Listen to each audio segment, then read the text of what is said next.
భూభారతి చట్టం రైతుల పాలిట వరమని భూపాలపల్లి ఎమ్మెల్యే గండ్ర సత్యనారాయణరావు తెలిపారు. రైతులకు ప్రభుత్వం ఎప్పుడు అండగా ఉంటుందన్నారు. గురువారం గణపురం మండల కేంద్రంలోని రైతు వేదికలో భూభారతి నూతన ఆర్ఓఆర్ చట్టం 2025 అవగాహన కార్యక్రమం జరిగింది. ఈ కార్యక్రమంలో ముఖ్య అతిథులుగా ఎమ్మెల్యే గండ్ర సత్యనారాయణరావు, జిల్లా కలెక్టర్ రాహుల్ శర్మ హాజరయ్యారు. అవగాహన సదస్సు ప్రారంభానికి ముందు భూభారతి నూతన చట్టంపై రైతులకు పవర్ పాయింట్ ప్రజెంటేషన్ ద్వారా అవగాహన కల్పించారు. ఎన్నో ఏళ్లుగా రైతుల భూములకు పట్టాలు, భూమి హక్కులు లేక రైతులు ఎన్నో ఇబ్బందులు పడుతున్నారని, భూభారతి చట్టం ద్వారా అన్ని సమస్యలకు శాశ్వత పరిష్కారం చేసి రైతులకు న్యాయం చేస్తామని తెలిపారు. భూ వివాదాల పరిష్కారానికి ప్రభుత్వం ప్రతిష్టాత్మకంగా చట్టాన్ని తెస్తామని తెలిపిన విధంగా వివిధ రాష్ట్రాల్లో అధ్యయనం చేసి భూభారతి చట్టాన్ని తెచ్చినట్లు స్పష్టం చేశారు.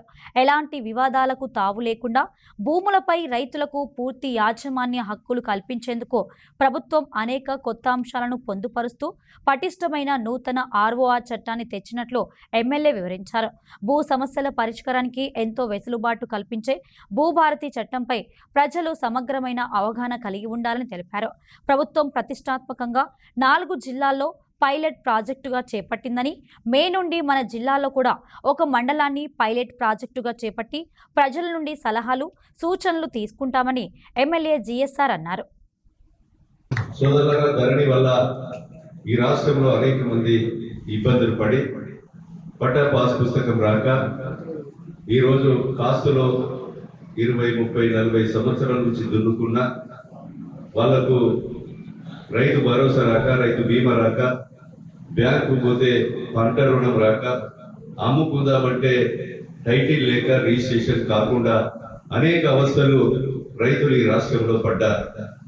ఈ ధరణి వల్ల హైదరాబాద్ నుంచి కింద గ్రామీణ ప్రాంతాల దాకా చాలా అవస్థలు పడి, ముఖ్యంగా సింగరేణి, జైపూర్లో భూ నిర్వాసితులు కూడా వాళ్ళకు టైటిల్ లేక పట్టదారు మీదనే పేమెంట్ ఇచ్చి దున్నుకునే రైతులు కూడా ఈరోజు పేమెంట్ రాని సందర్భాలు ఉన్నాయి. మన నియోజకవర్గంలోనైతే ఇక్కడ ఎవడైతే పైరవి చేసినోడే పేదోని భూములు మరి సింగరేణి డబ్బులు తిన్న సంఘటనలు కూడా ఉన్నాయి. నేను పత్రికల ద్వారా, మీడియా ద్వారా కూడా నేను గతంలో వాళ్ళ పేర్లు కూడా ప్రకటించడం జరిగింది. ఇప్పుడు నేను ఆ పేర్లు తీసుకోదలుచుకోలేదు కనుక సోదరులారా, అనేక అవినీతి అక్రమాలు, మరి దుడ్డు నుండే రాజ్యం అన్నట్టుగా అధికారం ఉన్నదే మరి ఎక్కడి నుంచో పట్టదారు వచ్చి పేమెంట్ తీసుకునేటువంటి పరిస్థితి గతంలో ఉంది. కనుక దానికి స్వాస్థ్యం చెప్పడానికి ప్రతి సంవత్సరం గతంలో ఊరి పట్టువారు ఉంటే అమ్ముకున్న పేరు తీసేసి కొనుక్కున్న పేరు కాస్తున్న రాసి ఏమన్నా పన్నుంటే రకం తీసుకొని రసీదు ఇచ్చేది, జమాబంద్ అయ్యేది. పట్టకాలంలో కూడా ఆ జమాబందీల పేరు తీసేసి పట్టకాలంలో పేరు ఎక్కించేది. ఏ నచ్చ తెలుగులో 4 అంశాలు అన్నిటికీ. కనుక దాన్ని మనం పునరుద్ధరించాం. కర్ణాలకుంట గాని, గాంధీనగర్, నిజాంపల్లి, అదేవిధంగా గోరుకొత్తపల్లి, సులామాన్ భూములు, జగ్గేపేట చాలా భూములన్నీ కూడా ఇవన్నీ పట్టాలు కాక రైతులకు టైటిల్ లేక ఇబ్బంది పడే పరిస్థితుల్లో నీకు చెప్పిన అడుగు పెడితే బాగుండదు బిడ్డ, నీకు దెబ్బలైతే రావద్దు అని చెప్పి అసెంబ్లీలో కూడా మాట్లాడారు. కనుక ఈ భూభారతిలో 12 సంవత్సరాలు దాటి ఎవరైతే కాన్స్టిట్యూయన్స్ దున్నుకుంటున్నారో వాళ్ళందరినీ కూడా విచారణ జరిపి ఆర్డీఓ గారు పట్టా పాస్ పుస్తకం ఇచ్చే అధికారం ఉన్నది కొత్త చట్టం భూభారతి ద్వారా. కనుక ఇలాంటి వెసులుబాటును మనము ఈ భూభారతి ద్వారా కల్పించడం జరిగిందని మీకు ఈ సందర్భంగా నేను తెలియజేస్తున్నా. అనంతరం జిల్లా కలెక్టర్ రాహుల్ శర్మ మాట్లాడారు. భూభారతి చట్టంపై ప్రతి ఒక్కరూ సమగ్రమైన అవగాహన కలిగి ఉండాలని తెలిపారు. ఈ నెల 14వ తేదీన డాక్టర్ బిఆర్ అంబేద్కర్ జయంతి రోజున రాష్ట్ర ప్రభుత్వం ప్రతిష్టాత్మకంగా ఈ చట్టాన్ని ప్రారంభించినట్లు తెలిపారు. భూభారతి చట్టంను రైతులు సద్వినియోగం చేసుకోవాలని సూచించారు. ప్రజావాణిలో దాదాపు 70 నుండి 80% సమస్యలు భూములకు సంబంధించినవే వస్తున్నాయని అన్నారు. అట్టి దీర్ఘకాలిక సమస్యలను సివిల్ కోర్టు ద్వారా మాత్రమే పరిష్కరించాల్సి ఉన్నందున పరిష్కరించలేకపోయామని, భూభారతి చట్టం ద్వారా ఇప్పుడు పరిష్కరించడానికి అవకాశం కలిగిందని తెలిపారు.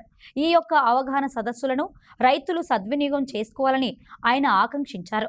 ఈ సమావేశంలో అదనపు కలెక్టర్ అశోక్ కుమార్, ఆర్డీఓ రవి, తహసీల్దార్ సత్యనారాయణ స్వామి, ఎంపీడీఓ భాస్కర్, సింగిల్ 2వ చైర్మన్లు Kumar Yadav, Satyanarayana Reddy, market committee vice chairman Rajender, రైతులు తదితరులు పాల్గొన్నారు. ఇప్పటివరకు ధర్నీలో మన అందరు ఫార్మర్స్ మన దగ్గర కూడా ప్రజావాణిలో చాలా మంది వస్తున్నారు. సో మోస్ట్లీ ఇష్యూస్ మన ప్రజావాణిలో ఎక్కువ 70 to 80% ల్యాండ్ రిలేటెడ్ ఇష్యూస్ ఉన్నాయి, ధర్నీ ఇష్యూస్ ఉన్నాయి. ఆ ఇష్యూస్ కూడా మోస్ట్లీ అది long pending issues.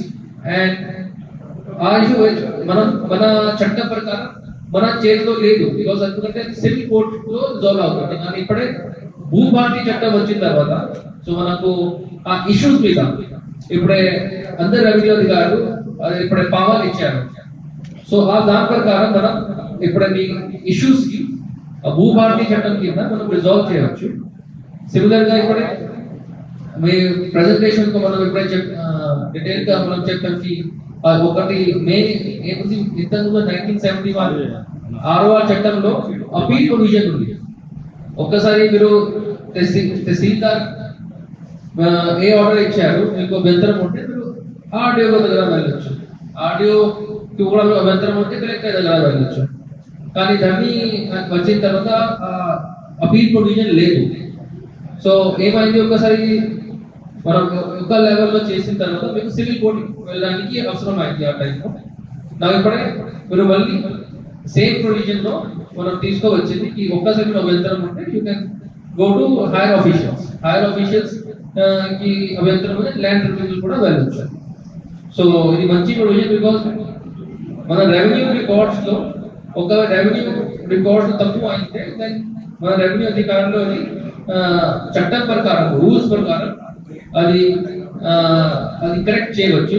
Missing entries కూడా missing entries rectification of entries చేయవచ్చు. ఇది మన చట్టంలో పవర్. సిమిలర్లీ ఒకటి భూదా, లైక్ అందరి మనిషికి ఒక ఆధార్ కార్డు ఉంది, సేమ్ లాగా ఈ భూమికి కూడా భూధార్ కార్డ్ మనం గవర్నమెంట్ ఇస్తున్నారు. సో అది కూడా అందులో మనం మీ భూమికి సర్వే చేసి మీకు మ్యాప్ ప్రకారం ఇస్తాం.